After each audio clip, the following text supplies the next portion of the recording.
Hi there. We're on day 43, going through the New Testament in the order that things happened.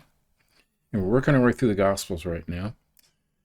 And today's reading is Matthew 27 and Mark 15. So, same story, different witnesses telling it, right? So, we're in the middle of this, right? Our Lord and Savior is in court. Okay. When morning came, all the chief priests and elders of the people took counsel against Jesus to put him to death. And they bound him and led him away and delivered him over to Pilate the governor. Judas hangs himself, right? Then when Judas, his betrayer, saw that Jesus was condemned, he changed his mind and brought back the 30 pieces of silver to the chief priests and elders, saying, I have sinned by betraying innocent blood. They said, what is that to us? See to it yourself.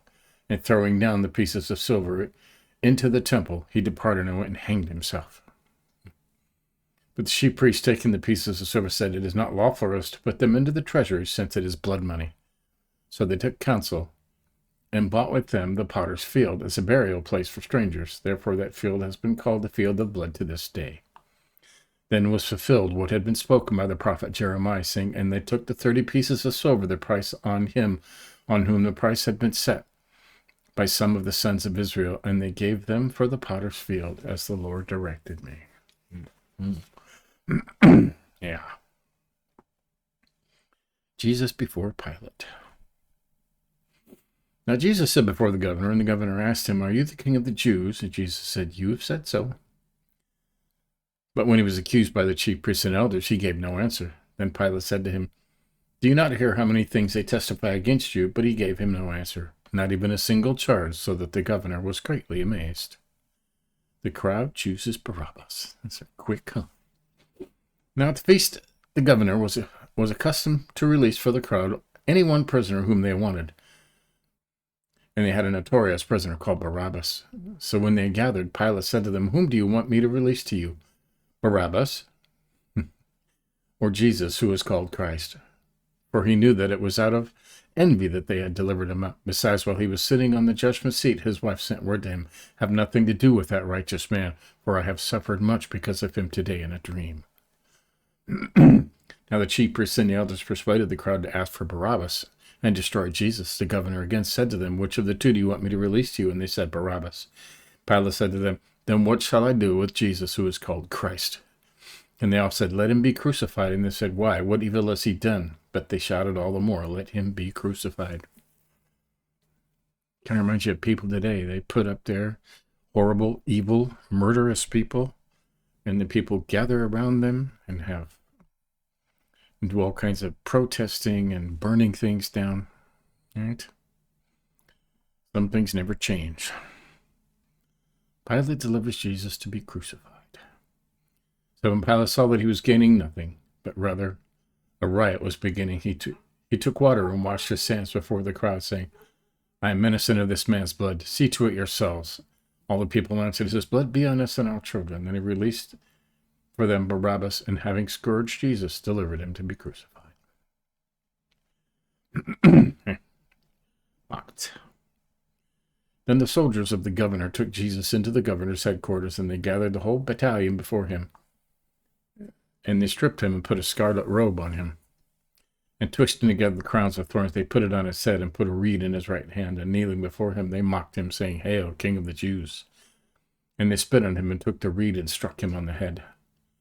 And when they had mocked him, they stripped him of the robe and put his own clothes on him and led him away to crucify him. The bad part, right? As they went out, they found a man of Cyrene, Simon by name.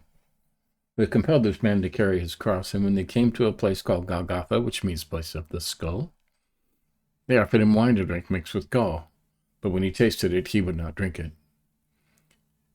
And when they had crucified him, they divided his garments among them by casting lots. Right?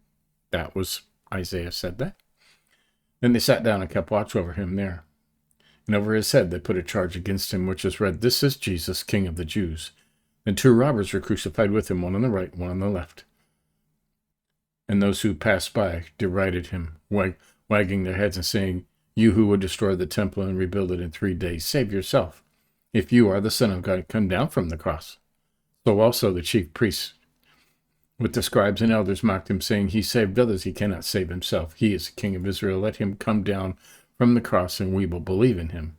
He trusts in God. Let God deliver him now, if he desires him, for he said, I am the Son of God. And the robbers who were crucified with him also reviled him in the same way. They'll get into more detail in the other one, I hope. The death of Jesus. Now from the 6th hour there was darkness over all the land until the 9th hour. Never happens, right? And about the 9th hour, Jesus cried out with a loud voice, saying, Eli, Eli, lema sabachthani. That is, my God, why have you forsaken me? Okay. And some of the bystanders hearing it said, the man is calling Elijah. And one of them ran at once and took a sponge and filled it with sour wine and put it on a reed and gave it to him to drink. But others said, wait, let's see whether Elijah will come to save him. And Jesus cried out again with a loud voice and yielded up his spirit. Okay, he died. Now this one right here is highlighted. My God, why have you forsaken me?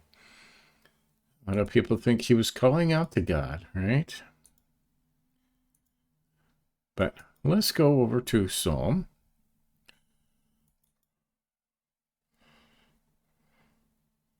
22. Okay, there it is. My God, why have you forsaken me? Okay, he was quoting Psalm 22 as a message. Okay, right? Why are you so far from saving me with the words of my groaning? O God, I cry by day and you do not answer, but I find no rest. You are holy, enthroned on praises of Israel. Okay. And it goes, the highlighter parts, but I am a worm and not a man, scorned by mankind and despised by the people. All who see me mock me. They make mouths at me. They wag their heads. He trusts in the Lord. Let him deliver him. Let him rescue him, for he delights in him. Right? It goes on. They have pierced my hands and feet. They divide my garments among them.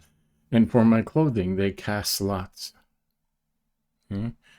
For kingship belongs to the Lord, and he rules over the nations. Posterity shall serve him. It shall be told of the Lord to the coming generation. They shall come and proclaim his righteousness to the people yet unborn, that he has done it. Okay? Interesting, huh? What does it say up here? Divided his garments among them by casting lots. Okay? My God, why have you forsaken me? Interesting, huh? Right? Okay. And behold, the curtain of the temple was torn in two from top to bottom, and the earth shook, and rocks were split. The tombs were also opened, and many bodies of the saints who had fallen asleep were raised. A lot of people rose from the dead, right? And the temple curtain was 30 feet tall, 60 feet wide, and it took 300 men to lift it. It was that thick and heavy. It doesn't just tear by itself, okay? That's a very interesting study to get into at some point, right? And what that did, that opened up the Holy of Holies so anyone could go in the presence of God through Jesus. Very important symbology there, right? Okay. And coming out of the tombs after his resurrection, they went into the holy city and appeared to many. And the centurion and those who were with him, keeping watch over Jesus, saw the earthquake and what took place. They were filled with awe and said, truly this was the Son of God. There were also many women there, looking on from a distance, who had followed Jesus from Galilee, ministering to him. Among him were Mary Magdalene and Mary, the mother of James and Joseph, and the mother of the sons of Zebedee. That's John, right?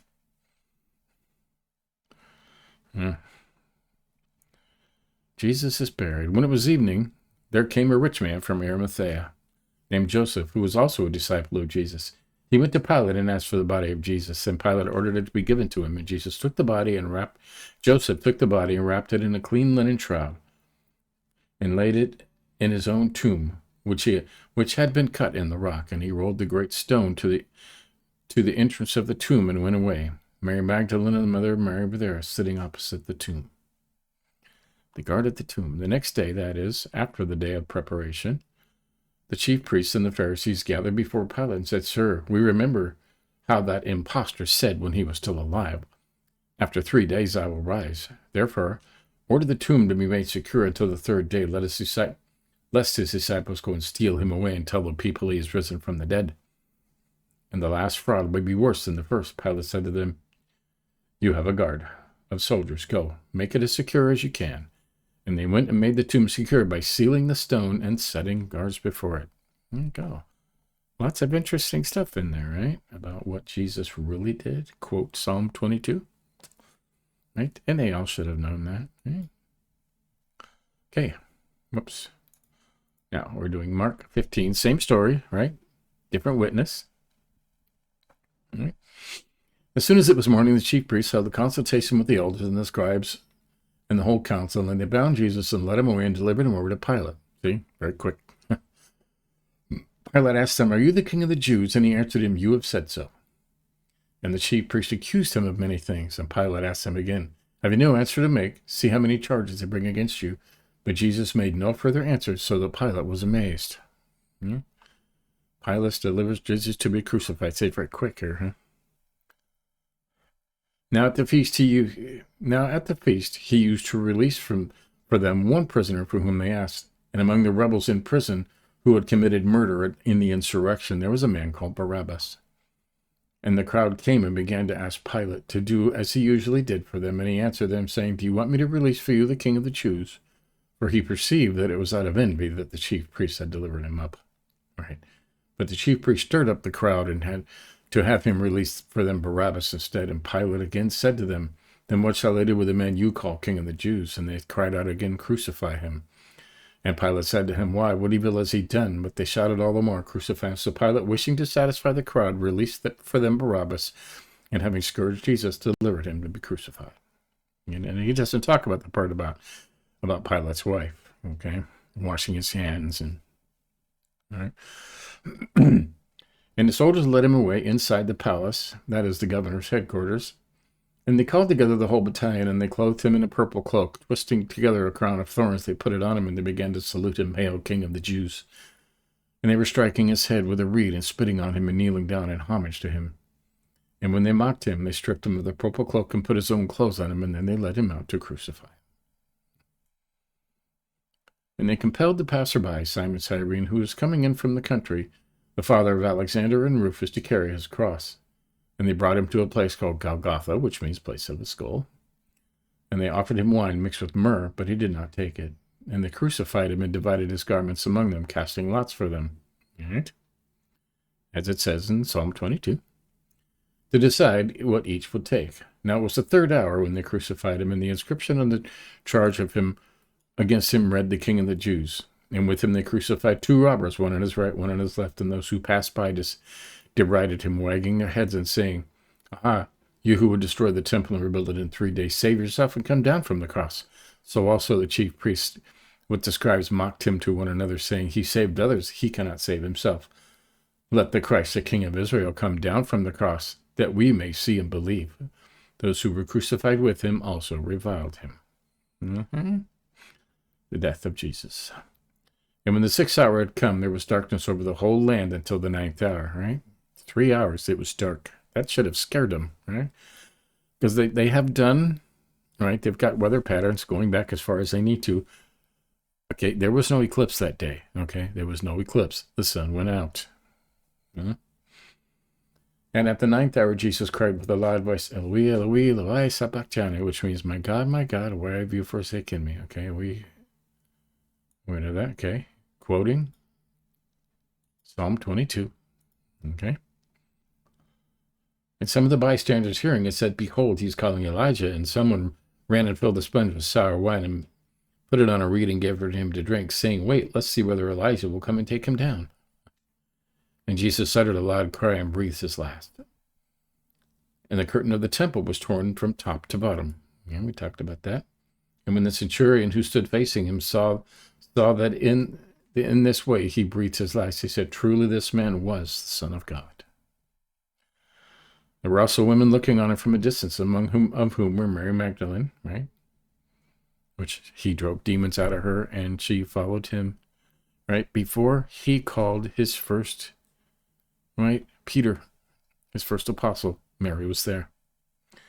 And Mary, the mother of James the younger, and of Joseph and Salome, When he was in Galilee, they followed him and ministered to him, and there were also many other women who came up with him to Jerusalem. Right?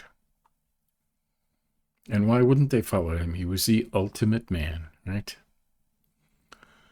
And when evening had come, since it was the day of preparation, that is, the day before the Sabbath, Joseph of Arimathea, a respected member of the council who was also himself looking for the kingdom of God, took courage and went to Pilate and asked for the body of Jesus. Pilate was surprised to hear that he should have already died, and summoning a centurion, asked him whether he was already dead. And when he learned from the centurion that he was dead, he granted the corpse to Joseph. And Joseph bought a linen shroud, and taking him down, wrapped him in the linen shroud, and laid him in a tomb that had been cut out of the rock. And he rolled a stone against the entrance of the tomb. Mary Magdalene and Mary, the mother of Joseph, saw where he was laid. And there you go. Okay. Lots of interesting stuff about the death. Okay. They said he bought a linen shroud. You've heard of the Shroud of Turin. Is it real or not? I mean, who knows? Okay. I know that they hung on a cross more than, the Romans crucified more than 1 million people. So, I mean, the chances are low, but could be, right? It does. Isaiah did see Jesus in a vision and described him. He was not good looking. He said he was someone that you would avoid in public. You would go on the other side of the street to avoid him. He's very simple, very plain. So, the pictures you see of this beautiful person, okay, Jesus didn't look like that. Okay, I made a video about that. Years back, you might look that up. What did Jesus really look like? Yeah. So there you go. That's today. Okay, mark this like we always do, and we will just put crucified. We'll know what that means, right? Okay. Okay, tomorrow we're doing Luke 23 and John 18 and 19. Probably more of the same, right? We'll continue this and get the whole story, okay? Because there was other things that happened that some witnesses noticed and some didn't. So, you always, right? Investigators, when they get a phone call, there's been a murder, they will say first thing, take all the witnesses, separate them, do not let them talk together and corroborate one story, because they want to hear all the separate accounts of what people saw separately. And then they put those together for a complete story. And that's what we do with the Gospels, okay? 4 different accounts of the same story. Different people notice different things, okay? Matthew was a taxman and an accountant. Luke was a doctor, right? 3 of them were fishermen, okay? They're going to see different things. So, very interesting. So, stay tuned tomorrow for the rest of the crucifixion story. All right? Catch up on any you may have missed, and give us a like if you think about it. And we'll do it again tomorrow. See ya.